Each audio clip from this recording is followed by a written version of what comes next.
Hello students, अगर आप यूसीड plan कर रहे हैं नेक्स्ट ईयर तो ये वीडियो आपके लिए है। और यूसीड की प्रिपरेशन शुरू जब हम करते हैं तो सबसे मेन प्रॉब्लम, सबसे बड़ा क्वेश्चन ये होता है कि टॉपिक्स क्या क्या कवर करने हैं, ठीक है। जो आपके एंट्रेंस एग्ज़ाम का सिलेबस है वो क्या है, ठीक है। और सबसे बड़ी प्रॉब्लम आती है वो ये होती है कि कंटेंट अवेलेबल नहीं है, ठीक है। चलो अपने टॉपिक्स आपने देख भी लिए, जैसे कि मैकेनिकल रीजनिंग है, ठीक है। इसके अलावा स्पेशल एबिलिटी एंड विजुअलाइजेशन है, ठीक है। और जो आपके साइंस बेस्ड क्वेश्चंस हैं, ठीक, प्रोडक्ट बेस्ड क्वेश्चंस हैं। लेकिन जो ये टॉपिक्स हैं इनसे रिलेटेड क्वेश्चंस आपको कहाँ से मिलेंगे, कहाँ से आपको प्रैक्टिस करने हैं। यूसीड की कोई स्पेसिफिक बुक्स अवेलेबल नहीं है मार्केट में। So the main question is, पहला मेन क्वेश्चन ये है कि सिलेबस क्या है। अगर सिलेबस डिकोड कर लेते हैं तो दूसरा क्वेश्चन ये आता है कि उस सिलेबस से रेलेवेंट जो क्वेश्चंस हैं या जो कंटेंट है वो कहाँ से मिलेगा, राइट। सो इवन जब आप किसी कोचिंग इंस्टीट्यूट से कोचिंग ले रहे हैं, जो मैंने ऑब्जर्व किया है, most of the coaching institutes में नेफ्ट, एनआईडी और यूसीड के लिए जो क्वांट की क्लासेस लगती हैं, जीएटी के लिए क्वांटिटेटिव एप्टीट्यूड की क्लासेस जो लगती हैं वो सेम होती हैं। लाइक एक ही क्लास में सीड का, यूसीड का बच्चा, उसी क्लास में नेफ्ट का बच्चा और उसी क्लास में एनआईडी का बच्चा बैठा हुआ है जो प्रिपेयर कर रहा है। But there is a major difference, ठीक है। इवन दो टॉपिक का नाम सेम हो सकता है, बट किस तरह का क्वेश्चन यूसीड पूछ रहा है उसी टॉपिक पे, किस तरह का क्वेश्चन नेफ्ट पूछ रहा है और किस तरह का क्वेश्चन एनआईडी पूछ रहा है, इसमें बहुत डिफरेंस होता है। मैं एक छोटा सा एग्जांपल ले रही हूँ। लेट्स सपोज हम जीके का एक टॉपिक उठाते हैं, ज्योग्राफी से उठा लेते हैं टॉपिक ऑफ कैंसर, ठीक है। अगर नेफ्ट में क्वेश्चन आएगा तो सीधा सीधा क्वेश्चन आएगा कि through which of the following state tropic of cancer passes. 4 option होंगे और जिसमें से एक ऑप्शन सही होगा और यहाँ पर स्टेट्स के नाम दे रखे होंगे, ठीक है।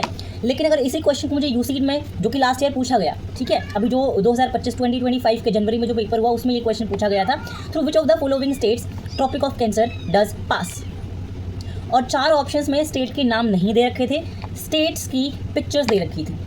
मतलब जो अपना इंडिया का मैप है वहाँ से मैप से स्टेट का जो बाउंड्री लाइन है वो उठा के दे रखा था। मतलब आपको पिक्टोरियली क्लियर होना चाहिए, पिक्टोग्राफिकली क्लियर होना चाहिए about the map of India, ठीक है। So this is a major difference.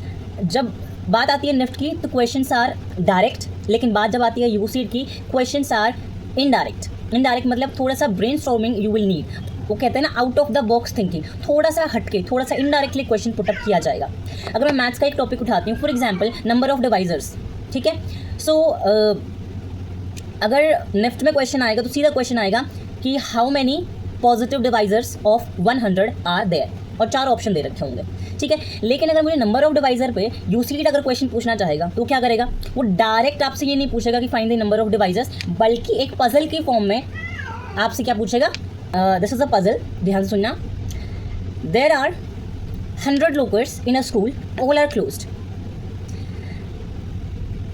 and they are labeled from 1 to 100.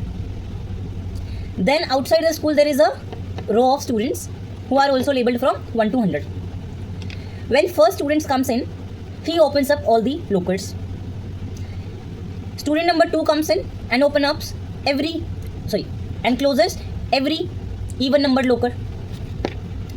Then student number 3 comes in and changes the state of all the lockers which are multiple of 3.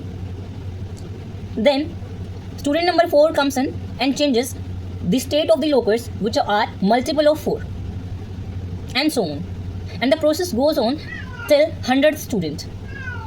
So my question will be, how many lockers will be there in the last which are open or which are closed? So this is a puzzle where it is nowhere mentioned that it is a question of number of divisor, but this is a question of number of divisors of 100. All right.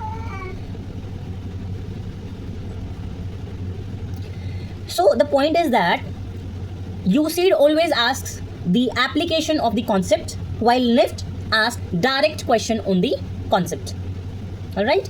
So this is a major difference that we need to understand about the NIFT and UCED entrance exams regarding Part A or GAT.